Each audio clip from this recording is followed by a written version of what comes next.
네, 저희 이번 강의는 로마 교회의 사회 경제적 배경에 대해서 신약시대 로마 경제와 초대교회 교인들의 사회 경제학적 프로파일링에 대한 논의 두 가지가 있겠습니다.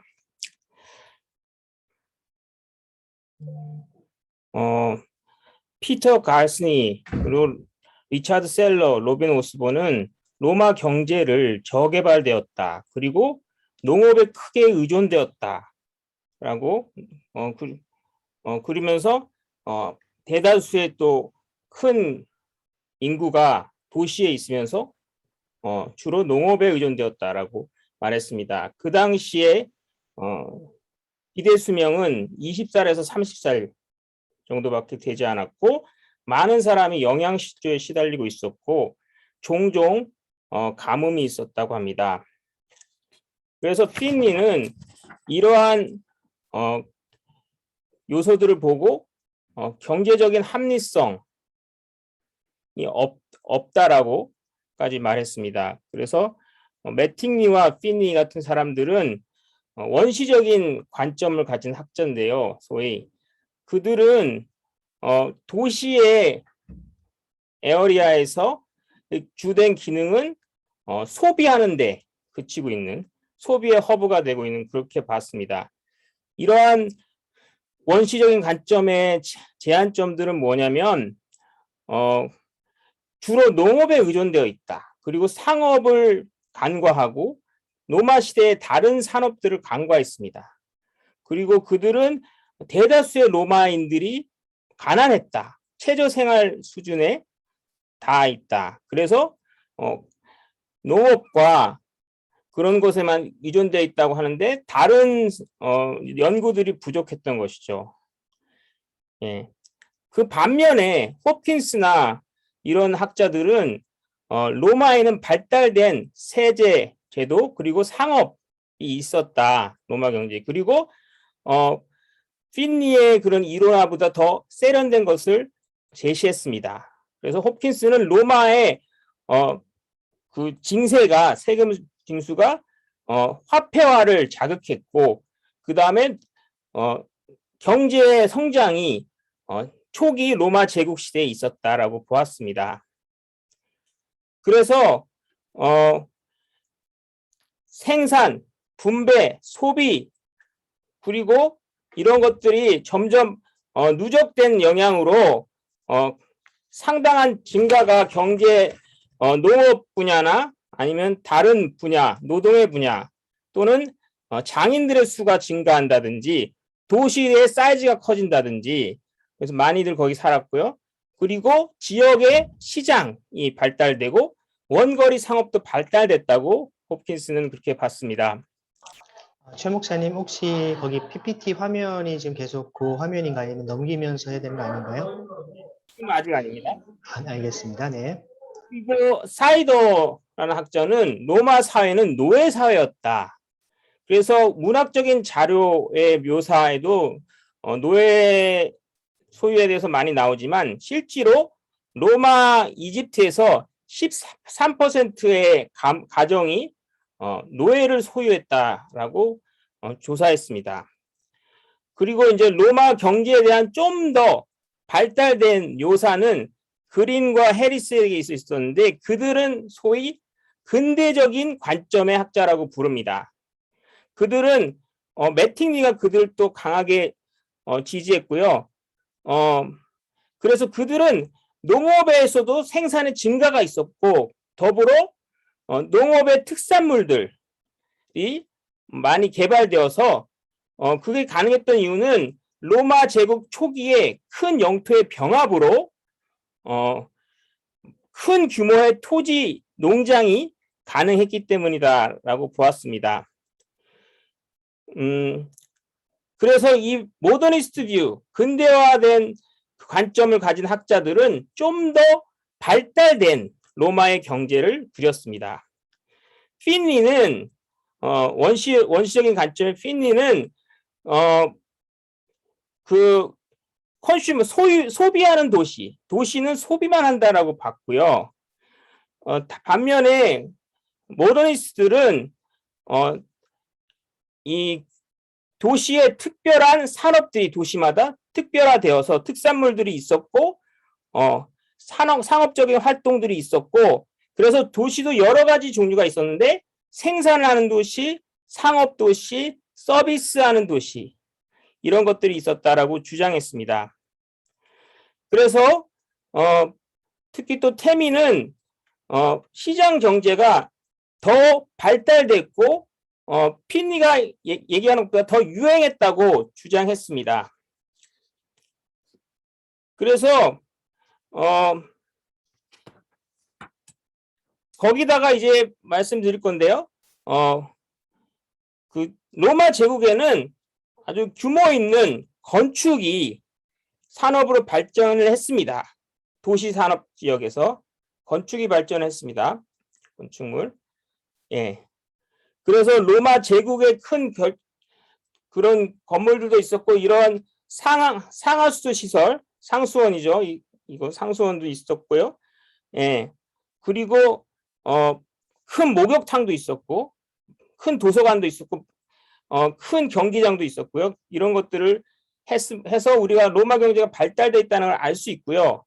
거기에다가 이것은 로마 이집트의 농장의 회계 문서입니다. 이 문서를 보면 얼마나 녹음이 세련되어 있었는지, 발달되어 있었는지 알 수가 있습니다. 그리고 로마 제국에 보면 이 화폐화가 많이 발전이 돼 있어요. 그래서 이 책에 보면 기원전 200년에서 기원 후 300년에 그 로마의 돈, 화폐에 그 대한 책이 있습니다. 크리스토퍼 하월거 교수님 쓴 건데요. 예, 한번 보시면 좋겠고요. 그 다음에 로마에는 되게 교통이 발달했어요. 교통이 발달했는데 또 이렇게 사고도 있습니다. 그러니까 배를 타고 다니거나 이렇게 했는데 배가 이제 난파되는 경우에 그래서 이거는 그 로마의 어떤 항구 근처의 바닷가를 조사해서 난파선과 유적들을 발굴해낸 것입니다. 그래서 이것이 로마의 활발한 경제활동의 증거인 것이죠. 그래서 농업 발달, 그리고 상업 발달, 화폐화의 진전, 건축, 토목 발달, 그리고 이것은 프랑스 지금 남부 지방의 가을 지방에 8단계로 있나요? 예, 8단계로 되어 있는 물레방아죠. 이걸 통해서 곡식을 빻았어요. 곡식을 엄청나게 빻았습니다. 그래서 이런 발명도 있었습니다.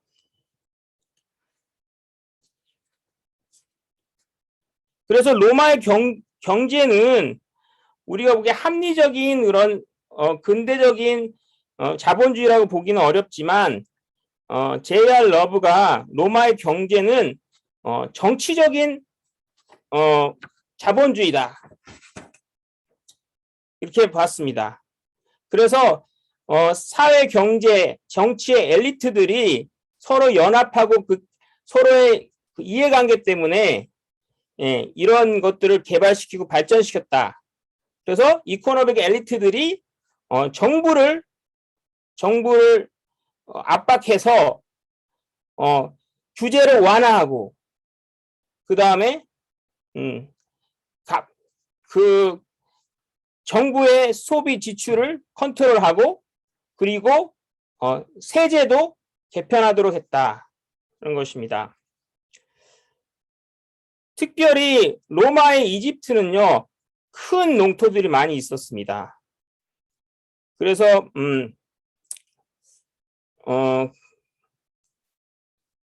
예, 그리고 이제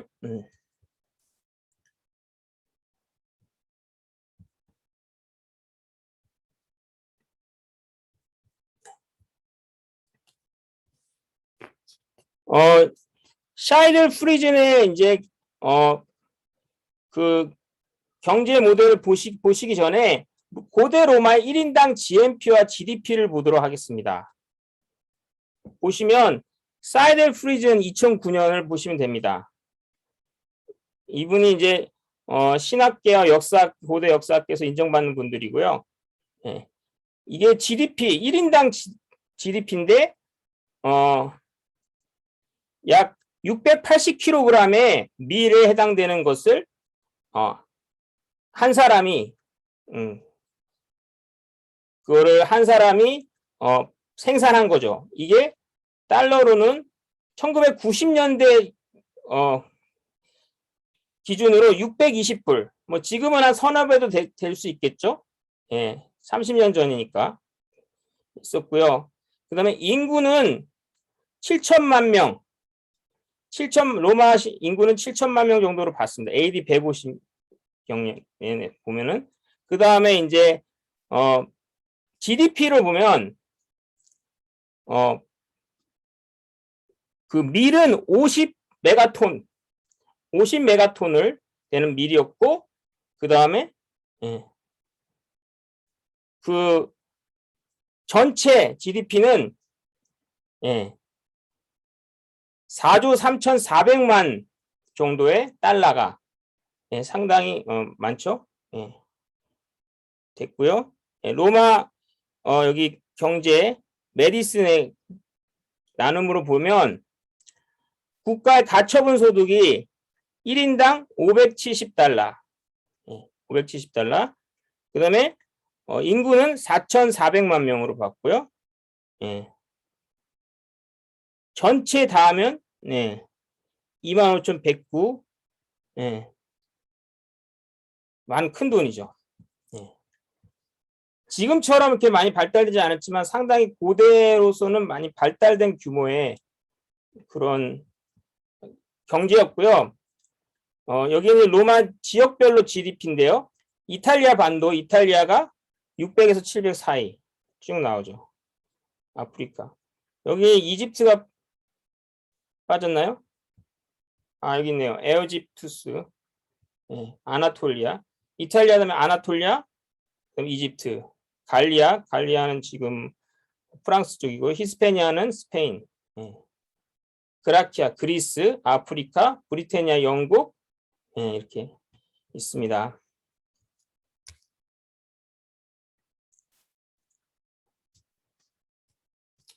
그래서 다음으로 볼 거는 로마 시대 바울 공동체 신약 성도들의 사회 경제적인 프로파일링인데 여기에 크게 기여한 학자가 스티븐 프리즌과 월터 샤이들입니다. 이들이 논쟁하기도 하고 같이 힘을 합치기도 하면서 의미 있는 통계 자료를 만들어냈습니다. 그래서 보면은 프리즌이 먼저 7개 계층으로 가난한 사람들 스케일을 만들었습니다. 그래서 첫 번째는 이제 제국의 엘리트들, 그 다음은 ES1 제국의 엘리트들, ES2 지역이나 어떤 지방의 엘리트들, 그다음에 ES3 도시의 엘리트들, ES4 약간 중산층이라고 볼 수 있고요. 그다음에 ES5는 아주 그 최저 생활 경제 수준에 가까이 닿은 사람들이고 ES6는 최저 경제 수준에 있는 사람들. 심지어 ES7은 최저 경제 수준에도 이르지 못하는 사람들입니다. 이렇게 보시면 임페리얼 엘리트가 0.04%, 그 다음에 지역의 엘리트들, 왕국의 지방의 엘리트들 1%, 그 다음에 각 도시의 엘리트들 1.76%, 그 다음에 중산층 7%, 그 다음에 최저 생계 기준에서 조금 나은 사람 22%, 최저 생계 수준에서 노는 사람 40%, 최저 생계 기준도 안 되는 사람 28%입니다. 그래서 여기 밑에 보시면 프리즌의 경제 레벨, 그리스 로마 월드 지중해 세계에서고요. 그 다음에 이거는 약간 수정한 거예요. 롱게네커 교수가 약간 수정한 겁니다. 보시면 ES1에서 ES3까지 엘리트죠. 3%, 그 3%가 거의 다 먹은 걸로 봤습니다. 이 프리즈는. 그런데 롱게나커는 이거는 좀 너무 과격하다 해서 약간 보시면 ES1에서 ES3는 3%로 갔지만 ES4, ES5 예, 중산층에 해당되는 사람들을 볼 수 있는데 7%에서 22%, 네, 17%, 25%로 늘렸어요. 그리고 ES6, ES7 빈곤층이죠. 68%인데 55%로 줄였습니다. 예.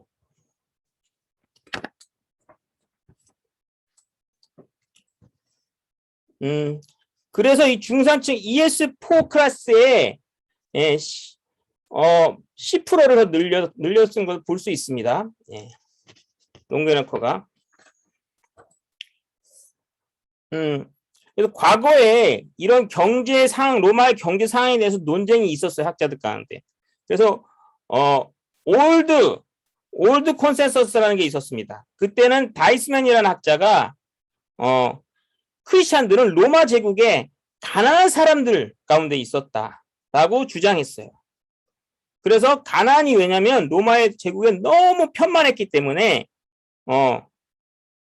그래서 바울 공동체가 가난을 드러내는 것, 가난을 적게 줄여주는 거에서 그렇게까지 신경 쓰는 것 같지 않다라고 주장하면서 그렇게 했어요. 그래서 다이스만은 그 주의 만찬, 고린도전서 11장 17절에서 34절의 주의 만찬에 대해서 아주 경시했습니다. 별로 그렇게 대단하게 보지 않았어요.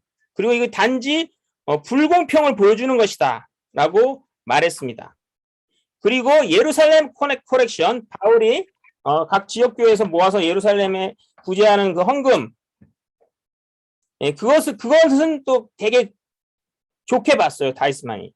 세 번째로 마지막으로 다이스만은 바울과 그의 그 예배 공동체들이 주로 영적인 부에 물질적인 부보다는 영적인 부에 초점을 두었다라고 해석했습니다. 봤습니다. 거기에 대해서 새로운 컨센서스, 새로운 공감대가 나왔는데요. 그것은 타이즌과 믹스라는 학자들이 시작했어요. 그래서 초대교회는 여러 계층의 사람들을 다 포함했다라고, 그래서 사회의 전반을 다 반영했다라고 보았습니다. 그래서 때로는 아주 부유한 사람도 있어요. 높은 계층에 있었다고 주장했어요. 그래서 이러한 새로운 컨센서스는 타이센의 사회 그 계층론, 그 고린도 교회 분석한 거, 그것의 기본이 됐습니다. 거기에 반해서 프리즌이라는 사람이 아까 그 도표를 지금 여기 나오죠? 도표 44, 이 도표, 예, 도표를 만들었는데 이 도표에서 그는 무엇을 주장했냐면 다이스만은 완전 오해했다. 예. 그리고 타이센, 믹스도 오해했다. 그래서 바울의 교회들은 그 사회 전반을 반영했지만, 예, 그랬지만 그 미들 클래스, 로우 클래스, 중산층 그리고 하위 계층이 다 포함이 되었고 하위 계층에 좀 더 무게가 있는 것으로 보았습니다. 그 프리즈는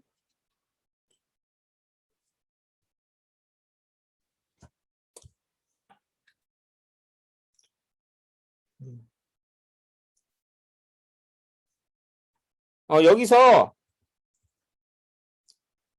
한 개 볼 게 있는데요.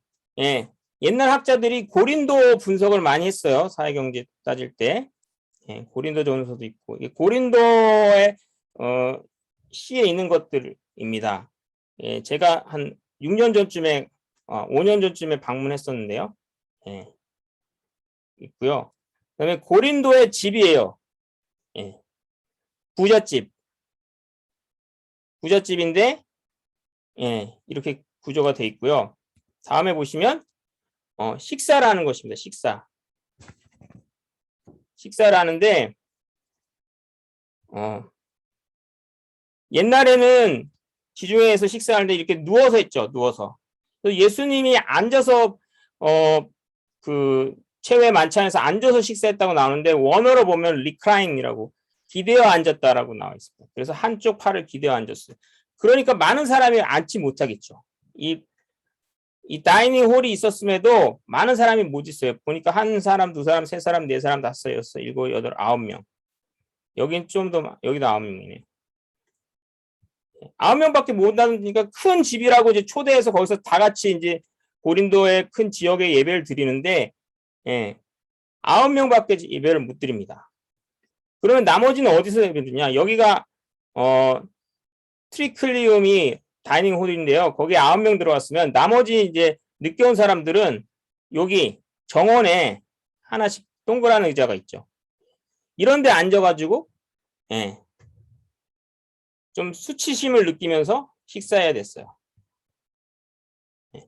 왜냐면 이 사람들은 부자들이에요. 부자들은 시간적 여유가 많아서 일찍 왔어요. 일찍 왔는데 이제 음식도 싸가지고 왔죠. 같이 싸서 나눠 먹으니까 파트너고. 그런데 좀 가난한 계층이나 노동자들이나 노예들은 그런 성도들은 늦게 오니까 이들끼리 그냥 먹고 그냥 먹어요. 안 하는데 먹고 포도주도 마시고 완전히 다 막 해가지고 다 끝났어. 그러면 나중에 이제 노동하던 사람들이 늦게 올 수밖에 없죠. 그래서 찌꺼러기 남은 거만 먹으면서 이 가든의 원형 의자에 앉아서 먹어서 수치감을 안겨줬다는 거죠. 잘못됐다는 거죠. 이거의 문제에 대해서 지적한 것이 고린도전서 11장 17절에서 34절입니다. 예.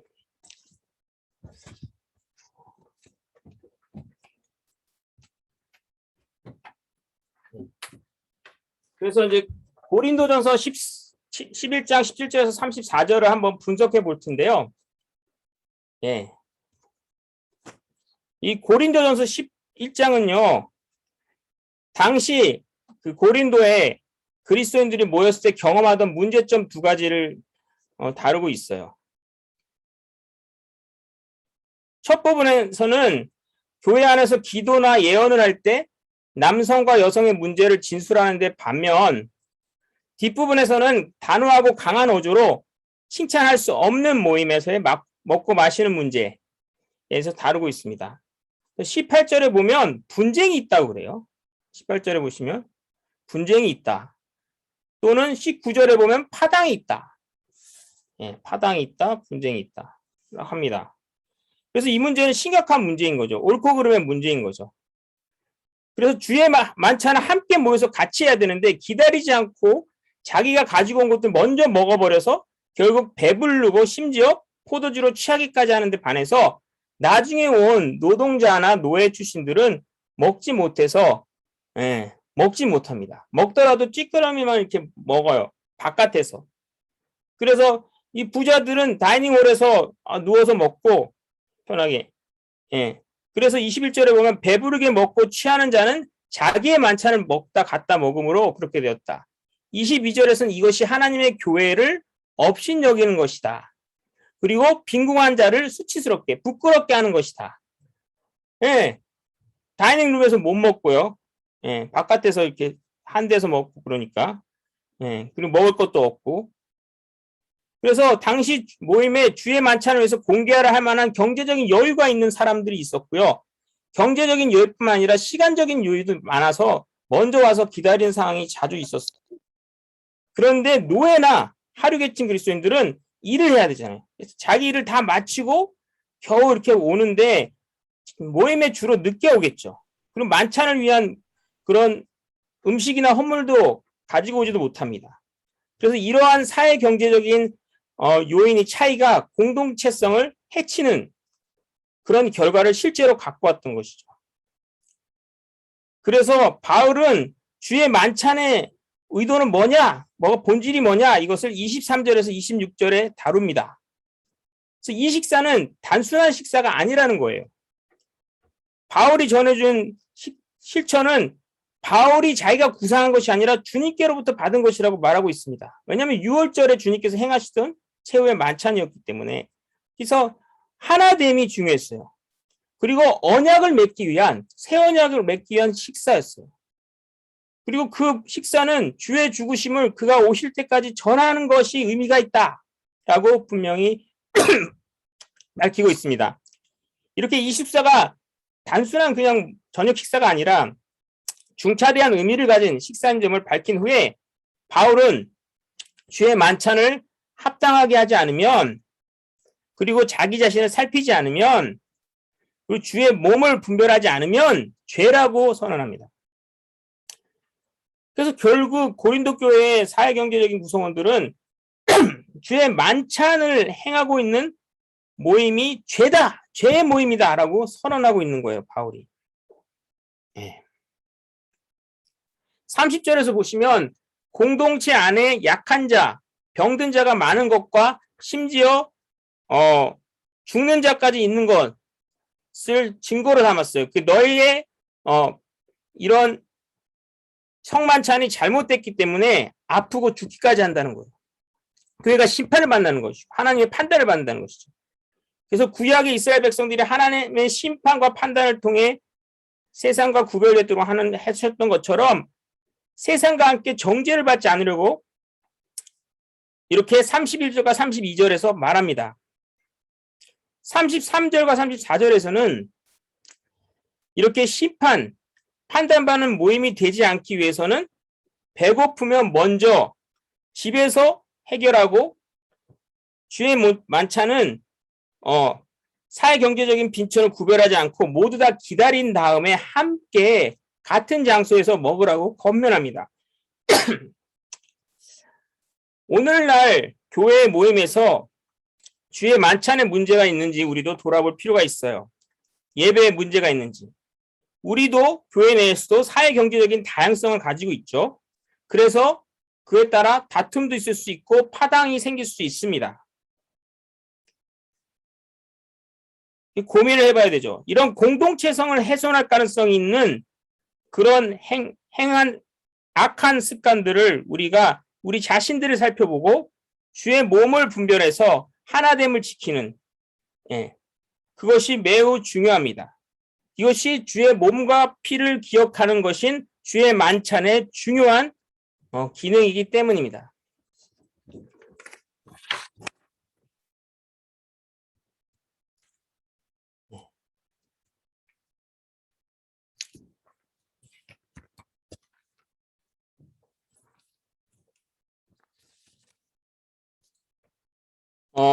이 롱게네커라는 학자가 2009년에 책을 썼는데요. 바울의 주 타겟은 바울 서신의 주 타겟은 사회 경제적으로 볼 때 ES5나 ES6 7포인트 아까 파버티 스케일 보셨죠? ES5나 ES6에 해당되는 사람들에게 했다라고 하고 있어요. 그리고 그 사람들은 최저 생계 기준에서 약간 높거나 최저 생계 기준에 머무는 사람들이에요. 그리고 이 사람들이 이 학자들의 연구에 따르면 로마 제국의 절반에 해당되는 사람들이 ES5, ES6였다. 근데 그 엘리트들, 초특급 엘리트들 3%죠. 그 사람들은 초대 그리스 그룹 교회에 함께할 만한 이유가 없었다. 초대교회에서는 없었다고 봤습니다. 한 100년 정도 이후에 있었다라고 봤어요. 그래서 교회에는 ES4에 해당되는 사람들이 부를 가진 사람들, 중산층의 사람들이 와서 경제적인 후원자의 역할을 하면서 로마 시대에서 중요하게 여겼던 존경을 받고 그것을 누리기 위해서 교회에 왔다라고 보았습니다. 그리고 심지어 유대인의 랍비들도 이 존경을 받기 위해서 당시에는 이제 존경 안어가 중요했기 때문에 그렇게 했다라고 말하고 있습니다.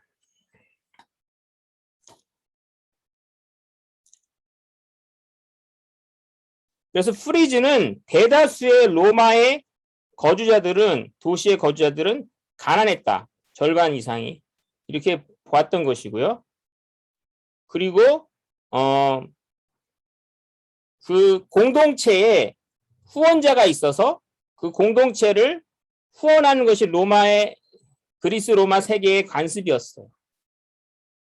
예. 그래서 그 사람들이 펀드를 만들어서 가난한 사람들을 돌보는 것입니다. 예. 그래서 이것이 동기가 중요했는데요. 먼저 형제의식으로, 지체의식으로, 그리고 예수님의 새 언약이 바로 뭐에 있으니까 고린도서 11장에 있는 성만찬, 이 새 언약에 담겨 있는 본질적인 자신을 내어주는 사랑, 예수님처럼 자신을 내어주는 사랑, 그러한 마음으로 행해야 된다. 구제를 하더라도. 예. 이것이 바른 신앙의 모습이다. 이렇게 보았습니다. 네. 네, 잘 들어주셔서 감사합니다. 네, 강의 마치겠습니다. 네, 고맙습니다. 시간 아주 정확히 지켜주셨네요. 초반의 내용이 조금 저희가 설명이 좀 쉽지는 않아서 어렵던 부분일 수도 있겠다 싶은데 또 뒷부분에 또 이렇게 그림과 함께 설명을 해서 아마 또 좋은 이해가 됐으리라 봅니다. 특별히 고린도서 11장 말씀을 통해 잘 설명해 줬는데요. 간단한 질문 있는 학생들 또 여러분 참여자분 가운데 간단한 질문 있는 분은 몇 분 듣도록 하겠습니다. 자유롭게 말씀해 주십시오. 예, 제가 질문 좀 드리겠습니다. 네. 네, 질문 드려도 되나요? 네. 네, 교수님 강의 잘 들었고요.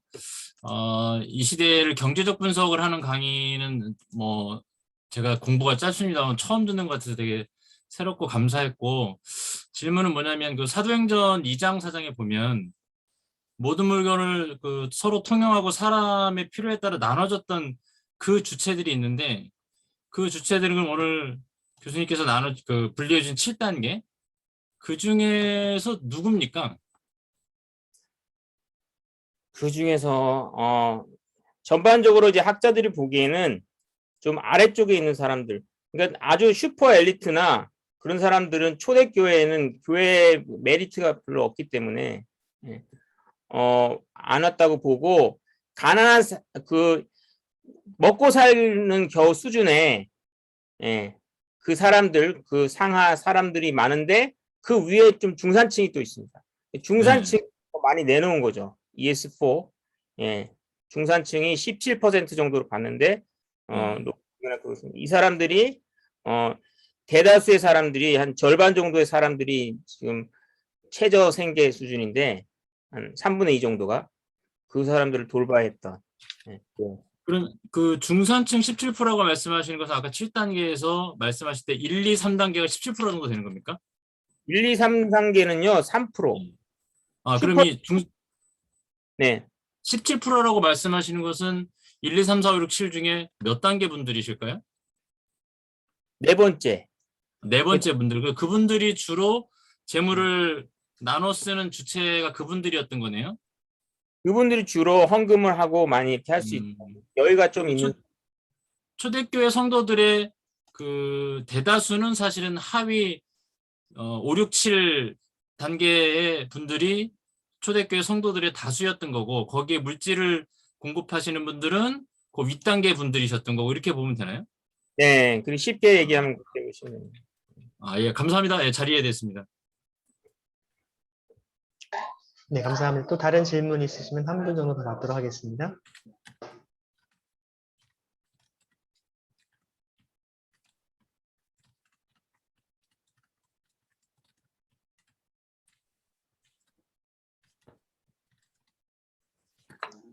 그러시면 지금부터 한 15분에서 20분 정도, 정확히 지금 38분이니까요. 이제 8시까지, 55분까지 지금 제가 여러분 회의에 들어가시고, 그러면 지금 한 것에 논의하시고 서로 소개하는 시간 갖고, 그리고 이제 다시 모였을 때 여러분 조별로 좀 한 분씩 발표 부탁드리겠습니다.